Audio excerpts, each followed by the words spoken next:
I'm 73 now, and there's something I need to tell you. Something that might make you uncomfortable. Something that I wish someone had told me decades ago. For the first 50 years of my life, I believed all the conventional wisdom about growing older. I thought I understood life. I believed in hard work, patience, planning, and playing by the rules. I thought that if I did everything right, got the career, married well, had children, bought a house, saved money, I would eventually arrive at some place called happiness. I thought I was in control, that I wasn't. Not really, that AT52. Everything I thought I knew came crashing down in a way I never imagined. I had a successful career in finance, a beautiful home, and a family I adored, or at least I thought I did. My life looked perfect on paper. My colleagues respected me. My friends admired my efficiency and drive. And I, in turn, admired myself until that one ordinary Tuesday in my office, when the floor seemed to tilt beneath me and the walls began spinning like the world itself had lost its bearings, that I woke up in a hospital bed with tubes dangling from my arms, the beeping of machines echoing like a grim symphony. My husband, pale and trembling, held my hand, and tears rolled silently down his cheeks. I had suffered what the doctors called a cardiac event, a technical, sterile way of saying my heart had tried to kill me. And they told me I was lucky. Lucky. Just like that, my brush with death was labeled a stroke of fortune. But in that bed, staring at the ceiling with nothing to do but breathe, I realized how wrong I had been about everything. I was living on autopilot. I had been so busy climbing ladders and checking boxes, fulfilling every expectation placed on me by society, my family, my own misguided ambitions, that I had forgotten what it meant to truly live. I thought about my life until that point, the endless meetings, the client dinners, the weekends spent on reports instead of with my children. I thought about the vacations I postponed, the letters I never wrote, the friendships I neglected because I was too busy. And I felt a chill that went straight through me. If my heart had stopped that day, what would I have left behind? A house full of furniture, a bank account, a list of professional accolades. None of it mattered. None of it would have mattered to me or anyone else once I was gone. Here's the truth that no one ever told me. You do not have unlimited time. And yet, for decades, I had been telling myself the biggest lie of all. I have time. I'll do it later. Later, I convinced myself I would travel, I would write, I would nurture relationships. Later, I would live to you know how many people I see in their 20s, 30s, even 40s living with the same illusion? They're waiting for some future moment when life will allow them to be happy. When I earn more, I'll finally enjoy life. When the children grow up, I'll start living. When I retire, I'll travel, I'll relax, I'll do the things I've always dreamed of. They're chasing a horizon that keeps moving further away. I was one of them, that I spent decades believing that success was a destination. I believed that if I achieved enough, I would feel fulfilled. And yes, I achieved it all. I made partner in my firm, I bought the house I dreamed of, I gained recognition from colleagues and peers alike. For a moment, there was a surge of pride, a rush of satisfaction. But it was fleeting. 48 hours later, I was back to baseline. The goals never ended. The ladder was leaning against the wrong wall all along, and that is when it hit me. Success is a terrible goal if it's all you live for. If you let it dictate your life, it becomes a trap. It blinds you to what truly matters. You sacrifice time, health, and love for a fleeting sense of accomplishment, and in the end, you have nothing but a ledger of achievements that mean little. Did I realize that my regrets would not be about what I had done wrong, but about all the things I hadn't done at all. The trips not taken, the letters unsent, the apologies never made, the love unspoken. That realization was terrifying, because until that moment, I had assumed I had more time. But time is not a promise.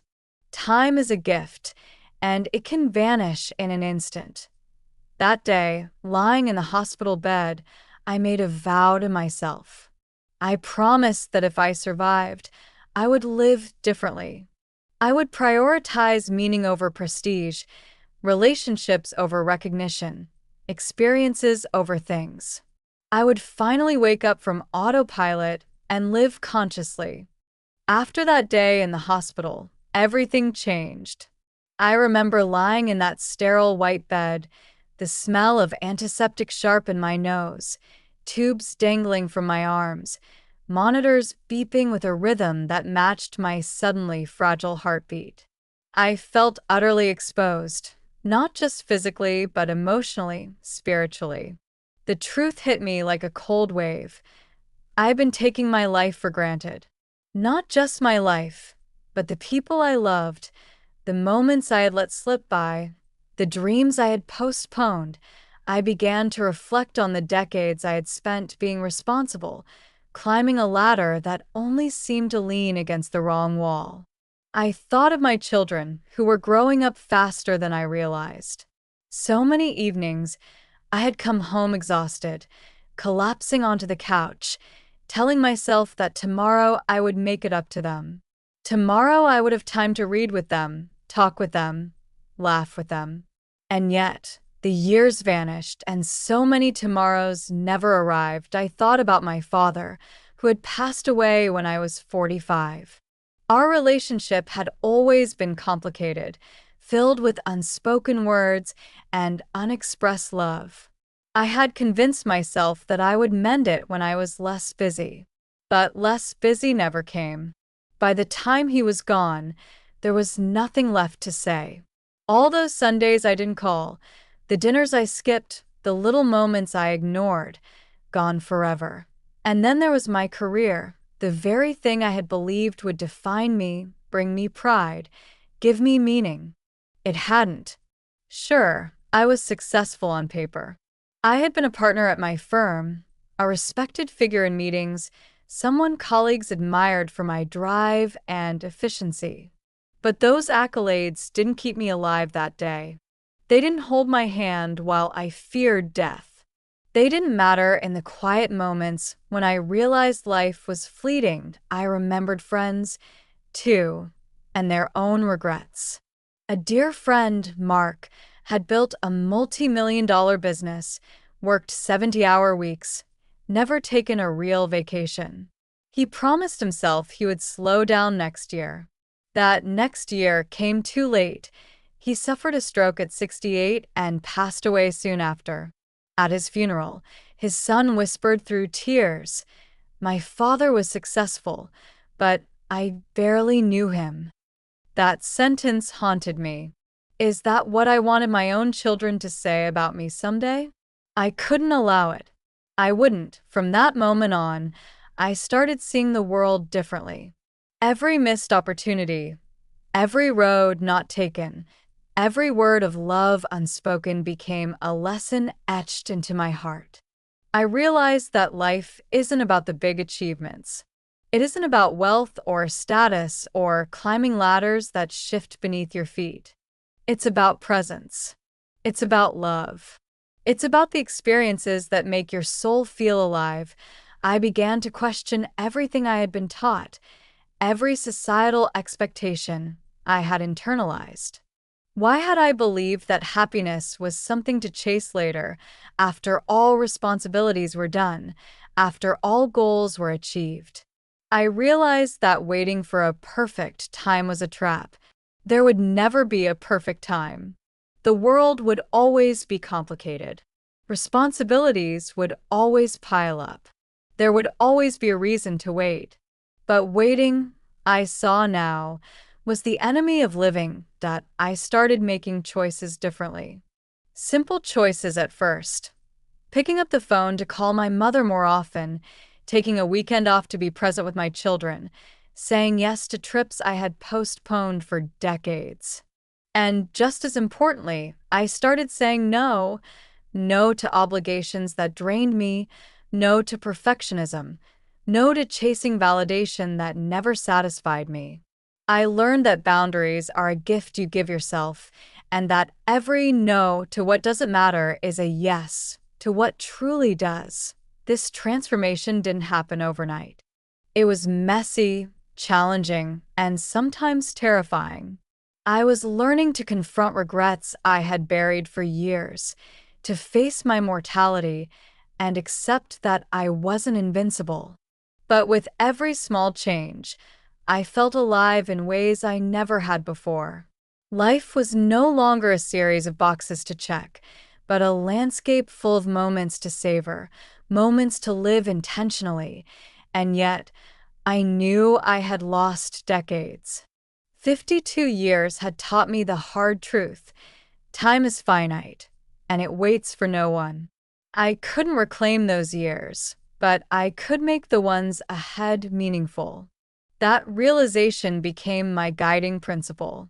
I promised myself, from now on, I would live for the moments that mattered, for the people I loved, and for experiences that nourished my soul. After that brush with death, I made a decision that changed everything. I would no longer live on autopilot.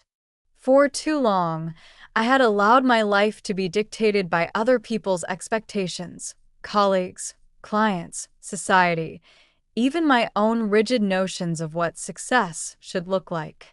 But when your mortality stares you in the face, all those rules suddenly seem meaningless. What matters, I realized, is how you spend the time you actually have. I started with small, deliberate actions. I began saying no to things that drained me, no to meetings that didn't matter, no to endless emails that could wait, no to the guilt of always trying to be everything for everyone. At first, it felt selfish, almost scandalous. But I quickly realized that every no was a gift to myself, to my family, to my friends. Saying no created space for what truly mattered: time with people I loved, experiences that filled me with joy, and work that had meaning rather than just prestige. I also began embracing the experiences I had postponed for decades. Trips I had always dreamed of suddenly became non-negotiable. I visited the places I had longed to see, from the cherry blossom streets of Kyoto to the sunlit canals of Venice. Each journey was a lesson in presence, a reminder that the world is vast, beautiful, and waiting for us, even if we've wasted years doubting our own courage. I learned to travel not just for leisure, but to feel alive, to connect with cultures, people, and moments that were bigger than my spreadsheet-filled days. Then there was my family. Oh, the time I had wasted thinking I could make it up later. I started calling my parents more often, not just to check in, but to really listen. I spent long afternoons with my children, helping them navigate life, sharing laughter, stories, and mistakes. I reconnected with my siblings, mending relationships I had let deteriorate. I began writing letters to old friends, apologizing, forgiving, and reigniting bonds that had been quietly fading. Each connection I rebuilt was like stitching together pieces of a life I had almost lost. I also explored creativity and passions I had ignored for decades. The book I had always wanted to write finally came to life, sentence by sentence, page by page. Painting, music, cooking exotic dishes, these became not hobbies, but vital threads in the fabric of my renewed life. I realized that fulfillment doesn't come from accumulation, money, titles, possessions. It comes from creation, expression, and experiencing the world fully. One of the most profound lessons I learned was about love. Not the abstract, idealized kind, but the messy, human, everyday love that requires courage, vulnerability, and attention. I learned to tell people I loved them without waiting for the right moment, because the right moment might never come. I forgave people who had hurt me, letting go of grudges that had weighed me down for decades. I made it a daily practice to express gratitude for the people around me. I discovered that love is not something to postpone. It is something to practice every single day in the small acts that ripple through life. And yet, even as I embraced this new life, I was painfully aware of all the years I had wasted. 52 years had taught me that time is the most precious, non-renewable resource we have. It doesn't pause, it doesn't extend, and it certainly doesn't wait. But instead of dwelling on regret, I chose to channel it into purpose. Every day became an opportunity to do what I had once postponed, to live intentionally, to prioritize joy, to seek meaning in the ordinary and the extraordinary alike. This was not an overnight transformation. There were days when old habits crept back, when fear of judgment or failure made me hesitate. There were moments when I doubted whether the choices I was making truly mattered. But with every intentional action, every decision to embrace life over routine, the fog lifted a little more. I felt lighter, freer, and more connected to the essence of living than I ever had before. By the time I turned 60, life had a new rhythm. It wasn't perfect, and it certainly wasn't without challenges, but it was alive in a way I had never known. I had stopped chasing accolades, stopped measuring myself by societal standards, and started living by my own values. Each day became a conscious act of creation, of relationships, memories, experiences, and growth. I had learned that happiness isn't something to pursue. It is something to cultivate intentionally, every single day, in the choices we make and the love we give. By the time I reached my 60s, I had begun to understand something that I wish I had grasped decades earlier. Life is measured not by the things you accumulate, but by the moments you create and the love you leave behind. Every decision, every interaction, every choice about how to spend your time shapes the legacy you leave. And yet, for most of my life, I was blind to this truth. I believed that prestige, success, and approval were the markers of a life well lived. I was so wronged. My grandchildren, 3 beautiful, curious little humans, became my daily reminder of what really matters. When I watch them, I see not just innocence and joy, but a reflection of the patterns I once followed myself: stress, worry, the constant chase for validation, the belief that happiness is always somewhere in the future. And I try to teach them what I learned the hard way: that life is fleeting, precious, and unrepeatable. I tell them, not as a lecture but as a whisper of urgency: treasure time, choose love, pursue experiences, and never let the days slip by waiting for someday. I think of friends and family who never learned this lesson until it was too late. A friend of mine spent her entire life working in a demanding career, postponing joy, travel, and connection. She was brilliant, accomplished, admired, but when she passed suddenly at 68, her children could only describe her as so successful, yet so absent. These stories became warnings etched into my consciousness. I didn't want to repeat them. I didn't want to leave my family wondering where I had been, even if my life appeared perfect from the outside. Regret, I learned, is not about the mistakes you make. It is about the opportunities you let slip away, the love you never expressed, the adventures you postponed out of fear. I lie awake at night not thinking about the meetings I failed or the promotions I didn't get, but about the trips I never took, the conversations I delayed, the letters I never wrote, and the risks I never dared to take.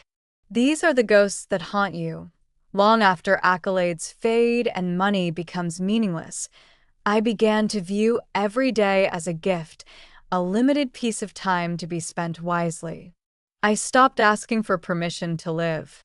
I stopped measuring my worth by other people's standards. I started prioritizing presence, kindness, curiosity, and creativity. I took long walks with my grandchildren, watched the sunrise with my husband, listened to friends without distraction, and embraced moments of quiet reflection that I had once considered indulgent. I learned to savor small victories and simple joys, the smell of rain on the pavement, a perfect cup of tea, a heartfelt conversation with a friend.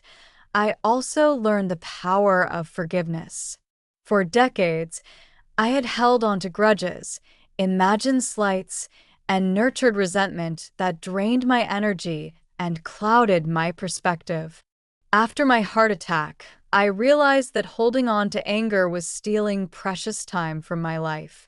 I reached out to those I had hurt, those who had hurt me, and started the delicate work of mending relationships. It wasn't easy, and it wasn't always successful, but it was worth it. Releasing bitterness allowed me to embrace life fully, to move forward without the heavy chains of the past. One of the most profound lessons I carry is the urgency of communication. If you wait to say, "I love you," to make amends, to share your gratitude, or to express your feelings, you may never get the chance. I lost my father when I was 45, and there were countless words unsaid, countless moments never shared. That absence became a quiet ache that lingered for decades. I vowed that I would never leave unspoken truths with the people I love. Every day became an opportunity to communicate, to connect, to create lasting memories that would outlive me. Now, at 73, I live with a clarity that I never had in my youth. I don't fear death. I accept it as a natural conclusion to a life well lived. What I do fear is waking up one day having squandered my time, having postponed joy, love, and purpose for things that ultimately don't matter. That fear drives me to live intentionally, to prioritize relationships, experiences, and meaningful work above all else. Time, I have learned, is the most precious currency we possess. Unlike money or possessions, it cannot be replenished. You cannot earn more hours or buy back lost days. And so, I treat every morning as a blessing, every conversation as an opportunity, every decision as a chance to align my life with my values. Because in the end, that is the legacy we leave, the love we give, the moments we cherish, and the lives we touch along the way. Now, at 73, I wake up every morning fully aware of how fleeting life is. I am fortunate to have enjoyed good health since that heart attack over 2 decades ago, but I carry the memory of that day like a shadow and a guide. It reminds me that nothing is guaranteed. Every sunrise is a gift, every conversation a chance, every moment a fleeting opportunity to live intentionally. I watch my grandchildren play, so full of curiosity and wonder, and I see glimpses of my younger self, the same anxieties, the same tendency to postpone joy, the same belief that someday, in some distant future, life would allow me to truly live. But I now know that future is always just out of reach if you wait for permission, if you wait for circumstances to be perfect. There is no perfect time. There is only now. I look around at my friends, many of whom are already gone, and I remember the lessons they didn't learn in time. A friend of mine built a successful career and amassed wealth, but he never took the vacations he dreamed of. He never slowed down. He never embraced the relationships that mattered most. He passed away quietly, leaving behind a ledger of accomplishments, but very little else. That was a wake-up call for me. I didn't want my life to be remembered for what I did, but for how I loved, how I lived, and how I made others feel. I learned, sometimes painfully, that regrets are not about the things you tried and failed at. They are about the things you never attempted, the risks you avoided, the words left unsaid, the love unexpressed. I regretted not spending more Sundays with my father, not telling him the things I wanted to say, not showing up fully. I regretted trips I postponed, projects I never started, and experiences I let slip by because I was too busy or too afraid. Those missed opportunities can haunt you for a lifetime, but they can also be a teacher if you listen carefully. Since that realization, I have transformed how I live. I pursue experiences, not possessions. I choose presence over perfection. I embrace vulnerability and love openly. I make time for my children and grandchildren, my friends, and even strangers who cross my path. I take trips I've dreamed of for decades. I explore, create, forgive, and express gratitude daily. Each act, each choice, reinforces a life lived intentionally, a life that aligns with what matters most. And here's what I want you to understand. You are running out of time too. Not because I want to frighten you, but because it's true. None of us are immortal. Our parents, siblings, friends, children, even we ourselves, all of us are on borrowed time. Every day is a choice to live fully or drift through the motions. Every moment is a chance to make memories, to love, to forgive, to experience life. If I could speak to my younger self, I would say this: stop trying to impress people who don't matter. Stop sacrificing your health, your happiness, your relationships for things that won't feed your soul. Stop waiting for the right time. There is no right time. Start now. Call your parents. Tell your loved ones you love them. Take the trips you've postponed. Start the projects you've dreamed of. Forgive. Create. Laugh. Love fiercely. And I say this to you, whoever you are reading or hearing these words, don't wait. Don't waste decades chasing goals that will never satisfy you. Don't put off joy for a someday that may never arrive. Every year you delay, you risk waking up like I did at 52, suddenly realizing how much time you've let slip through your fingers. Learn from my mistakes. Live intentionally. Choose love, presence, and experiences.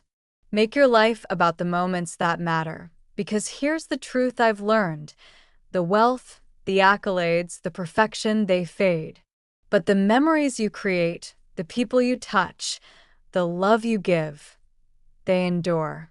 That is your true legacy. That is your time well spent at I am 73 now. I've been blessed with 21 years of intentionally living after nearly losing everything. These years have been richer, fuller, and more meaningful than the first 52 ever were. I'm not saying my life is perfect, far from it, but I am alive in a way I never knew before. And if you take anything from my story, let it be this: your time is finite. Your life is precious. Don't waste it figuring things out the hard way. Start today, not tomorrow. Someday is now.